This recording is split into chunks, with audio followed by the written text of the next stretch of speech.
80% of young Americans feel that they will not have enough money to retire. 80%. That's a pretty scary statistics. That's why we're doing this. Welcome, folks. My name is Joe Anderson, certified financial planner, president of Peer Financial Advisors.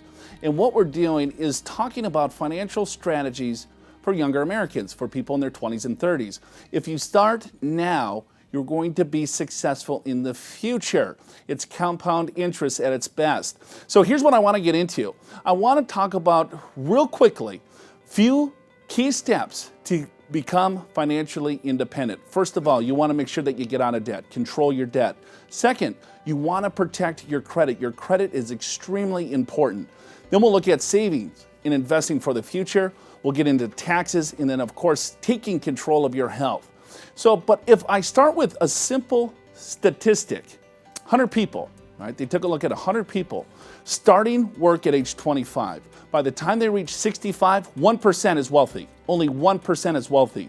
4% have saved money for them to retire. So if you take a look at that, only 5 people out of 100 will be able to retire. 3%, they'll still be working. They'll have to continue to work. 63%, their sole income is going to be based on Social Security or living with family, friends, and relatives. And then 29% will have passed. So those are startling statistics. 5% will have any type of financial independence whatsoever. Now is the time to start planning. And so what should we do? Number one, look at debt. All right, so you want to make sure that you start controlling your debt. Here's a statistic: people 35 years of age and younger, they have $23,000 to $30,000 in debt. That payment is $6,658. It's about 9% of their income is going to debt payments. 9%, just to interest payments alone. So you want to make sure that you control the debt as much as you can. I know we have student loans, credit cards. You just want to make sure that you control it. Then you have to protect your credit, because once you start cycling in that debt, right, then that's when credit scores start blowing up. You want to make sure that you protect your credit, because at some point you might want to purchase a home. Your credit is going to reduce the amount of money that you have to pay for interest if you have a good credit score. Here's a couple of quick tips to protect your credit. You know, of course, you always want to make sure that you pay off your credit card bills on a monthly basis. You know, check your credit report once a year. It's free. Check it once a year. Most of you probably have never checked it before. There's a lot of different things that are going on with cyber world and identity theft. It happens to young people, old people, everyone. Check your credit report to make sure that there's not any errors, and you can find it to make sure that you get a better score on your FICO. Save for the future, right? So you have to start with what your goals are. Some of you might want to purchase a home. Some of you are trying to get out of debt. Some of you might want to go back to school and pay for education. Those are all phenomenal goals, but don't forget about retirement.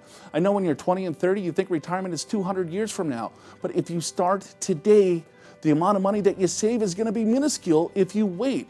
If you look at some of the numbers here, right? A 30-year-old starts saving $10,000 a year. If they receive 7%, they're going to have $1.4 million by the time they retire. Age 40, right? So you don't save in your 20s or 30s, you start at age 40. With that same $10,000 investment per year, 7%, you have $630,000, half of what you would have had if you just would have saved $10,000 10 years earlier. So let's say you don't save in your 20s, 30s, or 40s, you wait till age 50. That same $10,000 at 7% is going to give you $250,000. That's not going to be enough for you to retire. Now, recommended order of savings. This is extremely important. I think this is where a lot of retirees made mistakes in the past. So here's my advice to you.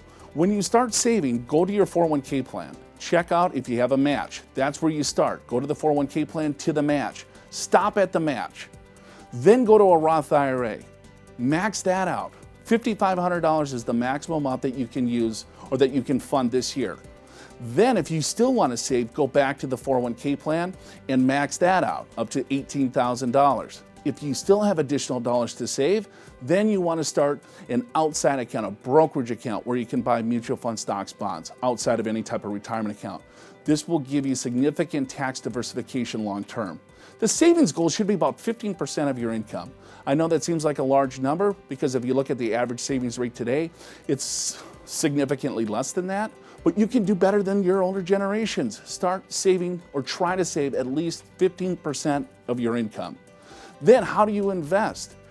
You have to look at Globally diversified portfolios. Keep it simple, keep it boring, and keep it very low cost. Control the things that you can control. You will never be able to control the market, but you can control fees and costs that you're paying. You can control the tax liability when you start taking distributions. And then you can control your stomach when it starts taking over for your head. Because when markets get volatile, a lot of times people will want to get in and out, usually at the wrong time. Now, when you look at taxes, all right, once you get a nest egg built up, taxes will be one of your largest expenses. If you look at most wealthy individuals, that is by far their biggest expense. You can do things now to make sure that you can mitigate tax along the way. Tax diversification is a key component here. That's why I said you want to have a little bit of money into your 401k plan, have a little bit of money in a Roth IRA plan, and a little bit of money outside. So when it comes time to taking those distributions in retirement, you can control your tax bite long term.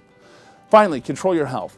One of the biggest expenses outside of taxes for a lot of retirees is healthcare, right? Because they didn't take care of themselves, right? So healthcare expenses are enormous. You look at long-term care expenses are running close to $100,000 a year. People are going flat broke because they didn't take care of themselves.